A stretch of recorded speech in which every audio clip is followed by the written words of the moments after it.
pessoal, tudo bem? Hoje nós vamos conversar sobre como as vacinas funcionam. Isso acho que vai ser bem legal para vocês entenderem, tá? Essa onda de vacina, não vacina, campanha de vacinas.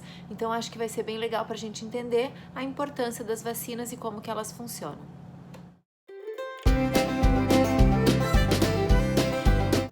O sistema imune é o responsável pela nossa proteção, pela proteção do nosso corpo. E ele age da seguinte forma: quando a gente entra em contato com algum organismo estranho, um vírus, uma bactéria, o sistema imune ele tenta, através da produção de algumas proteínas, que são os anticorpos, ele tenta combater essa infecção. Normalmente a gente fica doente e aí então produz os anticorpos. E é isso que vai fazer com que numa próxima vez que a gente tenha contato com esse mesmo micro-organismo, segunda vez, terceira, quarta, quinta, sexta vez que a gente tenha contato, que a gente não desenvolva a doença. Aí as pessoas perguntam, tá, mas como assim não desenvolve a doença? Eu tenho gripe e depois no outro ano eu tenho gripe de novo, como que isso funciona? Então existem alguns micro-organismos que eles sofrem mutações, que são pequenas modificações na sua estrutura. E isso faz com que aquela infecção que a gente teve uma vez não seja uma garantia de que nunca mais a gente vai ter a infecção de novo. Tá? Então, por isso que às vezes, em algumas situações, a gente tem mais de uma infecção pelo mesmo tipo de bactéria ou vírus. Também acontece isso quando a gente tem, por exemplo, assim, ó, rotavírus. Não existe um tipo de rotavírus só, a gente tem muitos tipos de rotavírus. E por isso que muitas vezes a gente tem a infecção e depois de um tempo tem de novo e assim vai. Claro que normalmente a primeira infecção é a mais complicadinha, porque depois, mesmo que não seja exatamente igual, alguma coisa os anticorpos vão reconhecer daquele que a gente está tendo a segunda, terceira, quarta infecção e vai ser mais fácil de combater. E as vacinas, elas agem justamente assim. Elas fazem como se a gente ficasse doente, sem que a gente realmente fique. Então, ela expõe o nosso organismo a partes de vírus ou bactérias, né? Para que a gente possa, então, produzir os anticorpos e combater quando a gente realmente tiver o contato com aquele vírus ou bactéria que está causando infecção. Então, resumindo, as vacinas agem estimulando o sistema imune a produzir anticorpos sem que a gente precise realmente ficar doente. As vacinas, elas podem nos proteger de um tipo de micro-organismo, bactérias, vírus ou mais. E elas são feitas a partir de pedaços desses micro-organismos, a partir deles vivos, atenuados, inativados, que são enfraquecidos, ou deles mortos, partes deles, partes das proteínas que fazem parte dos vírus ou bactérias. Então, diversas formas de produzir uma vacina sem que ela cause a doença, mas com a capacidade de produzir os anticorpos através do estímulo do sistema imune. Então, as vacinas simulam a doença, uma doença fraquinha, que faz com que o nosso corpo, o sistema imune, produza os anticorpos e que numa situação que a gente realmente tenha contato com esses vírus ou bactérias, a gente já esteja pronto para combater e evitar que a doença se instale.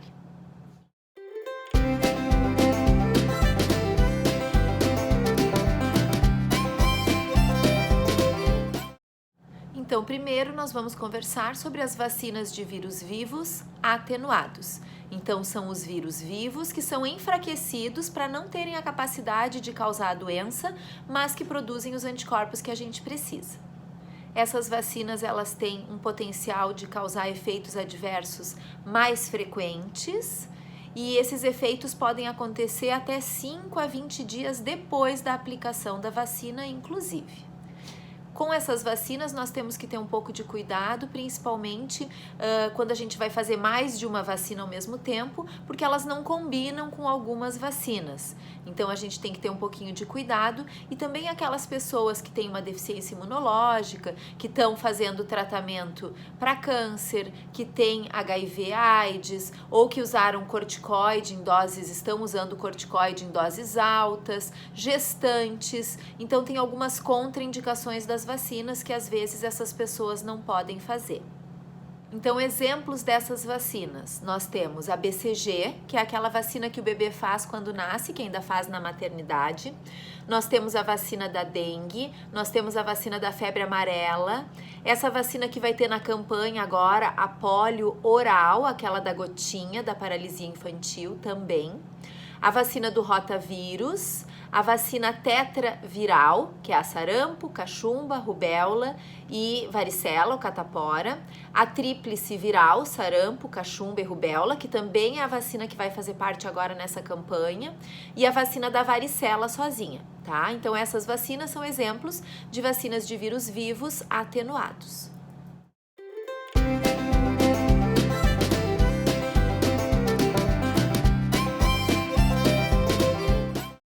E sobre as vacinas de vírus inativados ou mortos? Essas vacinas são compostas de vírus mortos ou de pedacinhos desses vírus. Os eventos adversos dessas vacinas, eles são eventos adversos mais precoces. Geralmente acontecem 24, 48 horas após a vacinação.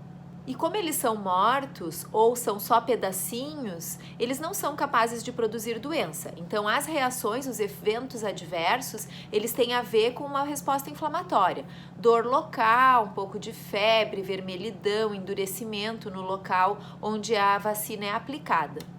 Apesar dessa vacina ser uma vacina boa, justamente porque não são vivos ou são só pedacinhos, normalmente precisa de várias vezes ser realizada essa vacina para que a gente tenha realmente um efeito de proteção adequado.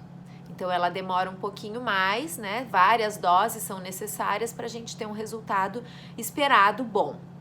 Uma vantagem dela é que ela pode ser aplicada em gestantes ou em pacientes que são imunodeprimidos, porque como ela não tem a capacidade de causar doença nenhuma, porque são mortos ou são só pedacinhos, então ela é bem tranquila, mais segura nesse ponto.